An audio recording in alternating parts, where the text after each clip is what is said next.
How you guys doing? It's me, bitch ass mofo. So I was gonna do an IRL video with the mask, but it's just hot as fuck. So we're just gonna do it like this. Today, I'm gonna be talking about every Mario and Luigi game. Brothership is coming, so I replayed a good bit of them, not all of them, and let's just get that out of the way. The ones I played the most of: Superstar Saga, Paper Jam, Bowser's Inside Story, DX, in that order. Superstar Saga, I played original GBA. Bowser's Inside Story, I played the remake, not because I prefer the remake. I actually vastly prefer the original. I just wanted to see how different it was. So we'll talk about that when we get there. So let's go in release order, and then we can talk about which ones I like the most at the end. So starting off with Superstar Saga. So there are games that you play when you're a kid that you think, man, this is the greatest game ever. Then you go back and you replay it, and it's like, it's not as good as I remember. With Superstar Saga, when I was playing it again recently, after having not played it for a long time, I was surprised at how well it holds up. It's really good. They really nailed it on the first try. The story is like not crazy, but it's cute. It gets the job done. A lot of memorable characters, which we'll get there, but there's some games that don't have as many. And the gameplay is just, it's not an absolute 10 out of 10, but I'm actually surprised at how many things Superstar Saga does well that the others just kind of like drop or forget about or don't do as well. Mostly the advanced moves and then the non-items bros moves. I kind of prefer the non-items bros moves just because I feel like it's really cool to see them get creative with the attacks.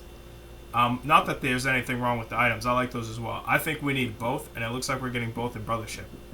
Main hangups with Superstar Saga is the game is too easy and too easy to cheese. Like, if you play cheesy like me, because I was just trying to get this done because I got a full-time job, so I can't be playing this game forever. You can just crank your POW stat, equip the broken gear, and just really DPS your way through most boss encounters. Like, Cacletta Soul is really, like, when you're 10, yeah, it's a lot, but when you're, my age, and you know how to cheese, no skin off my back. So overall, I really like Superstar Saga. I was a little bit surprised at how much I was enjoying it, considering it was old and I was so used to the newer games. I thought I was going to be like, it's alright, but no, I really enjoyed it a lot. And I also got about halfway through Superstar Saga DX, but this is going back a few years now because I never finished it. And it's a really good remake, like very good. Like, I would say that's probably the definitive way to play. But I just vastly prefer the GBA sprites. I just think they're so much more expressive and interesting. And, there's just some charm to the old jank of the original GBA that I'm always going to go back to that one at the end of the day. Same with BIS, but we'll get there. Let's talk about Partners in Time. This one I didn't replay too much, but I remember it pretty well.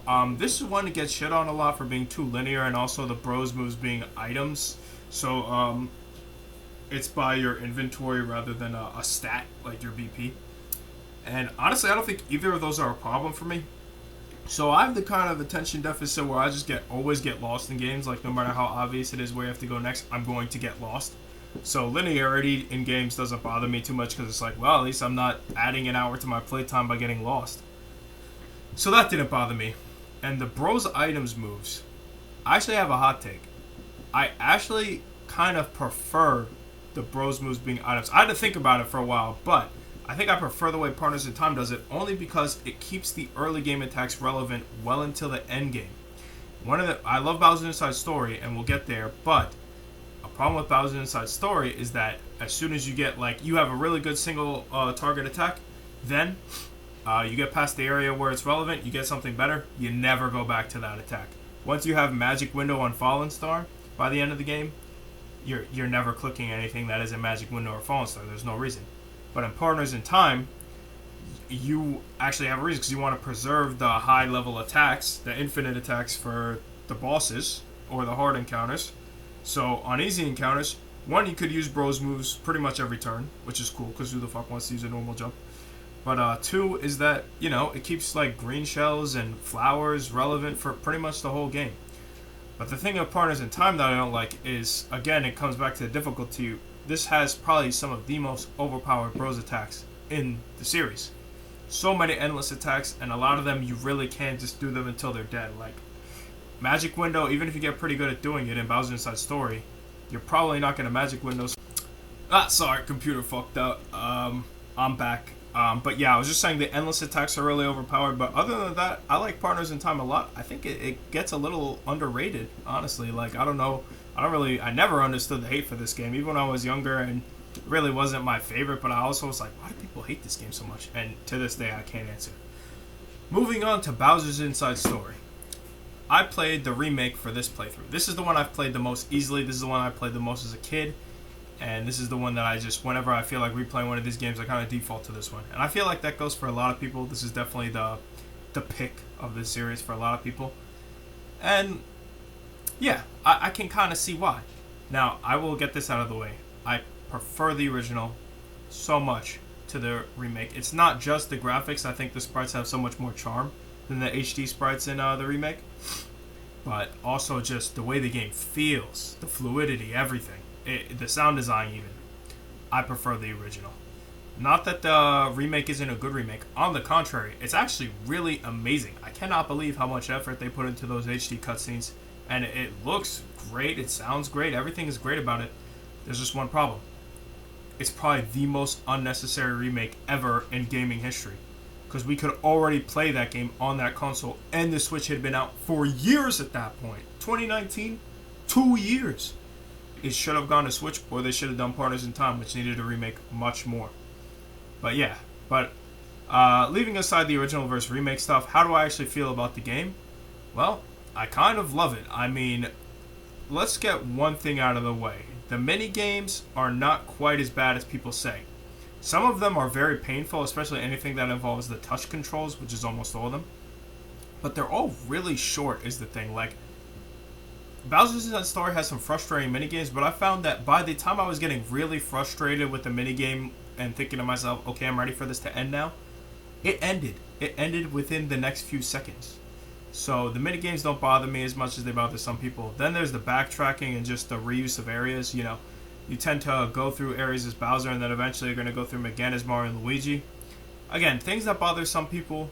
Me, not so much, just because I think the experience of going through the same areas but with new traversal options and the combat being radically different with Mario and Luigi versus Bowser, I don't know. I feel like it's worthwhile, and it's a smart way to do it. You don't have to make as many areas, you just have to use what you got. The grievances that I think are valid, the Bowser gameplay feels slightly underbaked. I kind of like everything about him, but I feel like, you know, there's not as much intuitiveness to some of his attacks as with Mario and Luigi, if that makes sense. Like the punch and flame being the same action command is lame. And the lack of enemy variety. That's a big one that gets brought up when talking about Bowser. He only fights 9 unique types of enemies, and that's it. And it's a shame. And the big one is no bosses for normal Bowser. There's Midbus, there's Wiggler, there is Midbus again, Dark Fawful, and then final boss. And I think that's literally all of them. That's way too few, especially with how many great bosses Mario and Luigi get. The bosses with Bowser are really fun too. He has some of the best ones in the game, so it's a shame he has so damn few of them. And why does he have so few of them? Because of the giant battles.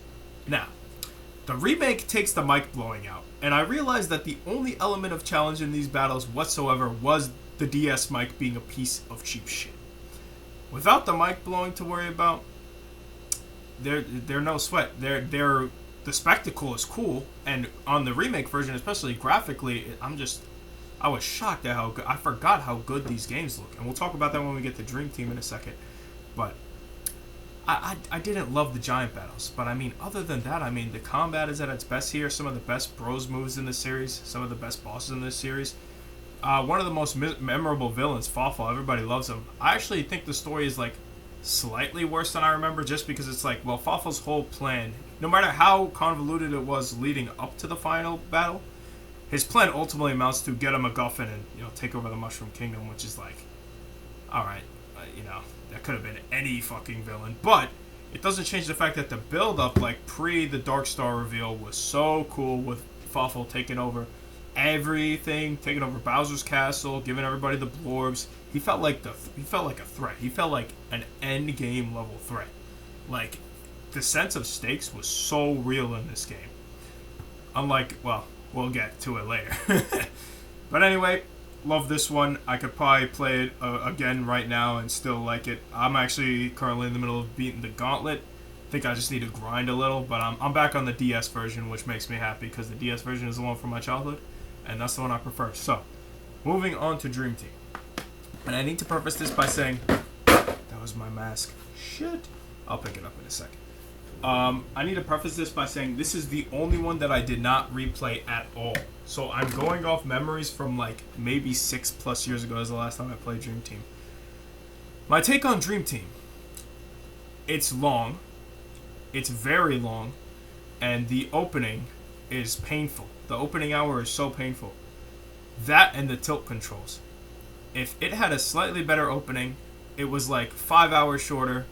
And the only reason it's so bloated in length is because of the tutorials. So, less tutorialization and no tilt controls. And this is actually, I'm not kidding, contender for the best game to me. You know, the story is cute. Once again, like, you're not really playing these games for the story. But, man, playing a certain later entry made me just have so much more appreciation for the story these games did have. Because you don't need it to enjoy the games, as you'll see in a sec. But when it's there and it's good enough, and you have memorable original characters that are cute, it kind of does make all the difference. But anyway, I loved this game when I was younger, and I'm sure if I replayed it right now, I would get a lot of enjoyment from it. It's just, it's not in the cards for me because I'm burnt out as hell on the series right now, and I don't want to burn out super hard with Brothership in just 3 short months, so that's all I'm going to speak on Dream Team for now. Maybe you'll get a full review if I ever decide to revisit the game. Especially if they do like a Switch remake or of any of these that removes some of the bullshit, mostly the tutorials and tilt controls. Oh my god, it could be peak. Now, Paper Jam. A contentious one for sure. For most people, this is hands down the worst one. So how do I feel about it? Well, I think it's about as good as I expected when I started playing it, which is to say, not quite as awful as people say, but a lot of the sticker starification is so clear right from the outset. First thing you notice is that there's no original characters and practically no story. I asked my friend, hey man, I know you haven't played Paper Jam. Guess how many original characters that aren't just paper versions of existing characters are in Paper Jam? And he said, oh, I don't know, 1? It's 0. It's 0. None at all. So, the main draw of the story of the old games was the charming original characters and, like, seeing Mario and Luigi do something besides just fighting Bowser for once. That's gone. This game is, the story amounts to a new Super Mario Brothers game. It's all there. Bowser is the only and primary antagonist. Bowser Jr. is also there. You go through the same areas as you would in a new Super Mario Brothers game, and the bosses consist largely of the Koopalings. This bothers me so much. This is what I was talking about earlier. I don't need there to be a story to enjoy these games, but when there is a story and it's good enough, or if it's even like getting there, like Bowser's Inside Story, like I wouldn't say it's peak fiction or anything, but it's quite enjoyable. So playing a game with practically no goddamn story at all, the story is go fight Bowser? Oh man, what a waste of a concept. I mean, what are the paper characters even doing here? You could swap them out with anybody, except for the gameplay gimmicks. And this is where we get to the gameplay. This is where the game gets to shine. The combat is definitely a contender for best in the series here. The only thing is, I think I do prefer the badges to the cards. The cards, it's just too easy to build a really OP deck and cheese. That's my main thing with the cards, but, you know, it is what it is. But the dodging, like this game, maybe I'm crazy. Well, no, I know I'm not crazy because I just played this one and then Bowser Inside Story after because I was playing Paper Jam and I was getting hit a lot. And I'm like, is it me or is the dodge timing way stricter in this game than in the old games? And then I was playing Bowser Inside Story and I'm like, no, it actually is. Paper Jam, you have to lock in slightly. But, you know, I think it has some of the better bosses in the series. Like, the normal encounters, like, you have to engage with them a little more because they crank the health up a little. However, I do like Paper Mario as a third character. He's very fun to control in combat, and the traversal options with him are, frankly, fantastic. I have an issue with the areas conceptually, like, because they're boring conceptually, but the exploration isn't too bad. They give you a run button, right? Oh shit, sorry, I'm like blanking out. They give you a run button, but I was talking with my friend about it, and I was saying, well, run button, what does it amount to if the areas they're way bigger than in the old games, so it doesn't feel like you're actually getting anywhere faster, and a lot of them are just empty without many secrets to uncover. But when it comes to the core, like the story, essential portions of the levels, I thought the traversal was very fun. I liked the option they had with Paper Mario. This is the best the drilling has ever been. To the point where I actually was playing Bowser's Inside Story Remake, which came after this, I wish that they updated the drilling in that game to reflect how much better it feels in this one. And, everything was... Alright, where were we? It happened again. The drilling. The drilling's really good, the traversal's really good.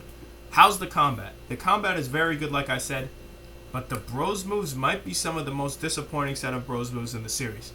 Not because they aren't cool, but because a lot of them aren't that cool. A lot of them are just variants of Green Show, which is a damn shame. And a lot of them are just, press a button. One of them is just a rocket ship one, which is cool, but it's just A, B, and then you steer the rocket ship towards the enemy. It's like, there's not a lot going on with that action command. What you're really here for is the paper, whatever they're called, trio attacks. That's it, trio attacks.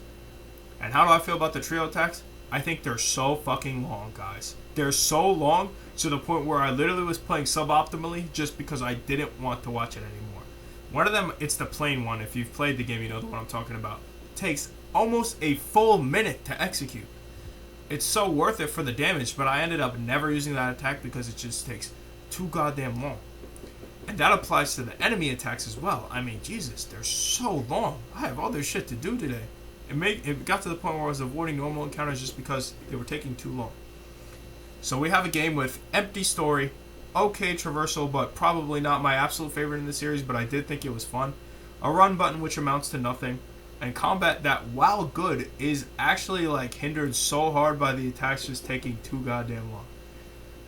But there's one thing we still have to talk about, and it is the elephant in the room. The reason why Bowser's Inside Story versus Paper Jam is such a debate in the community. And by the community, I mean there's one person that's I'm about to lay it out for you right now if you're listening, and you know who you are.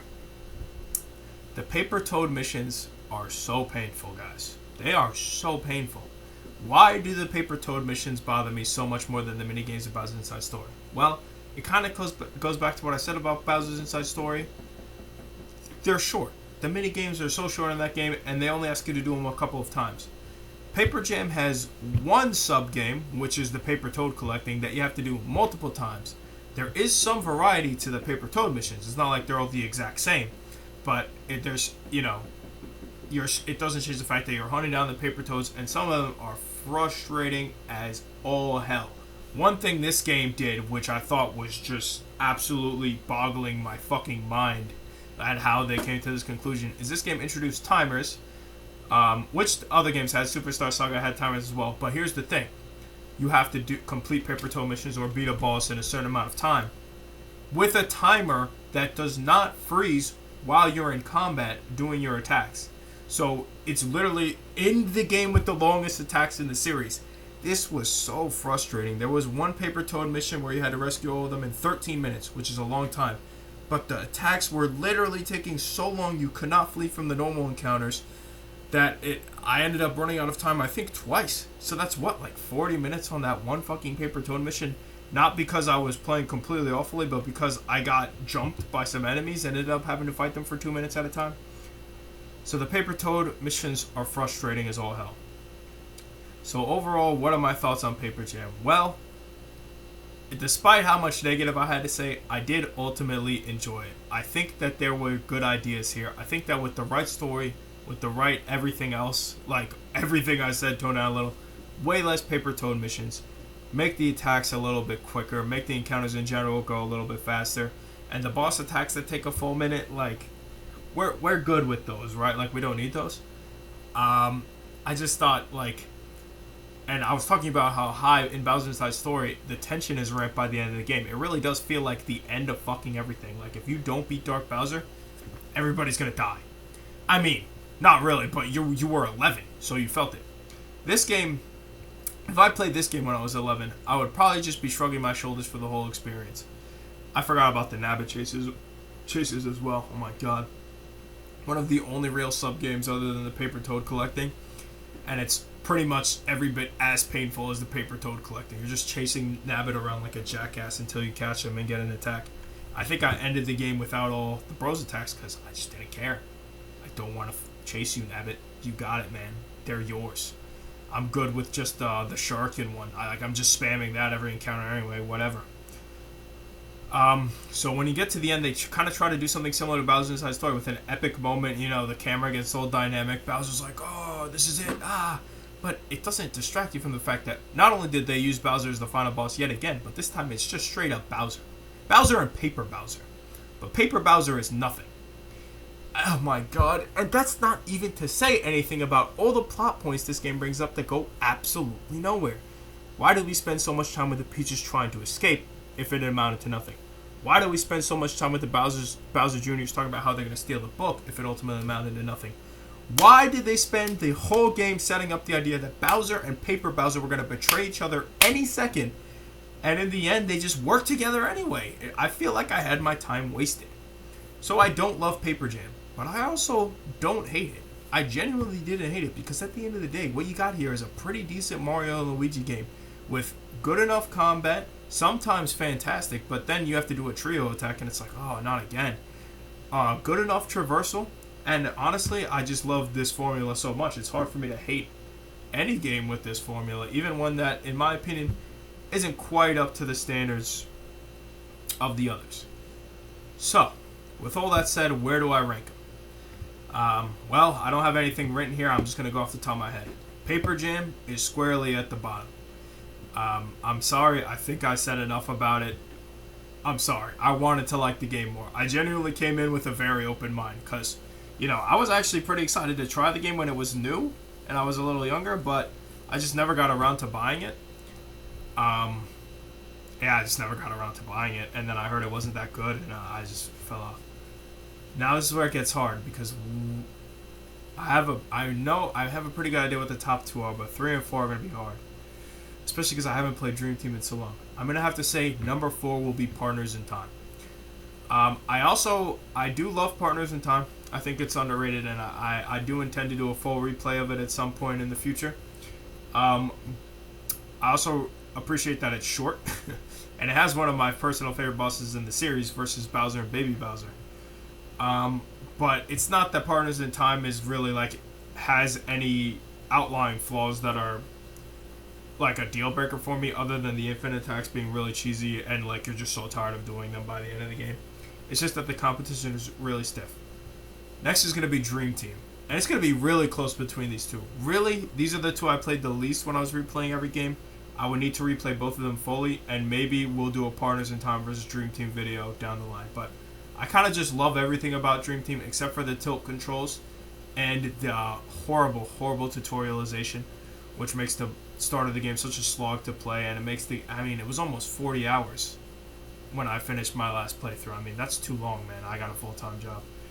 So, other than that, I do love Dream Team. Year of Luigi every year, baby. And I love the Dreamy Luigi gimmicks. Like, you guys don't know how much life the Luigi narrating attacks give me.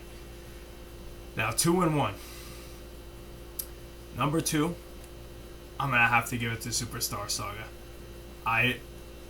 It's really close for me between these two because I ended up liking Superstar Saga way more than I thought I would. And meanwhile, BIS, I was like, well, this is about as good as I remember it, which is to say really good. But Superstar Saga surprised me with how much I was able to still enjoy it, even today. So Superstar Saga, I mean, this is just like the perfect GBA game to me. That's one thing about every single game, including Paper Jam, is that they push their system so far. Just graphically and just what you can do, like comedically with the gags and everything. They push their systems back.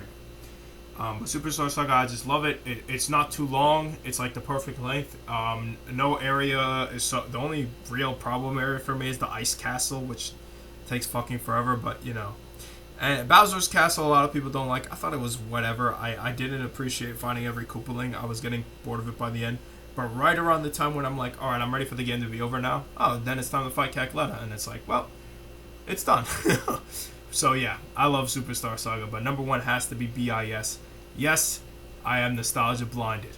It's pretty hard for me to talk about any of these games objectively, but this one especially, because this was my childhood game. I just think that playing as Bowser is way too fucking fun. Is the thing. It's broken actually, because if you put Bowser gameplay in like any of the others, they might be able to stack up. But Bowser's Inside Story, it just hits a good balance of everything. One thing I didn't talk about initially was the 2D segments, which a lot of people take contention with. I didn't mind them. I agree that they're ugly. The inside of Bowser doesn't make for a very like visually appealing locale. But I actually did find myself enjoying the little puzzles you do and shit pretty well, except for anything that involved the touchscreen. That's the only thing about Bowser's Inside Story that makes it hard for me to go back to it, is that they went so in on the touchscreen gimmicks this game. Sometimes it worked, like Bowser's brawl attacks. I'm sorry, I'm not fucking calling them that. The Bowser specials. I thought all those were good uses of the touchscreen, but it just got too much, man. Every sub-game almost, and some traversal as well, especially inside Bowser with that one platform guy. You have to steer with the stylus. Oh god, just fuck off, man. And Giant Battle's not that great, and it's not a flawless game. None of these games are flawless. That's what Brothership is for. In a few months, it's gonna fix fucking everything and save the FGC, man. But with that said, I think that about wraps up my thoughts. I mean, thing is, Superstar Saga has freaking Prince Beasley, which is like one of the greatest characters in gaming.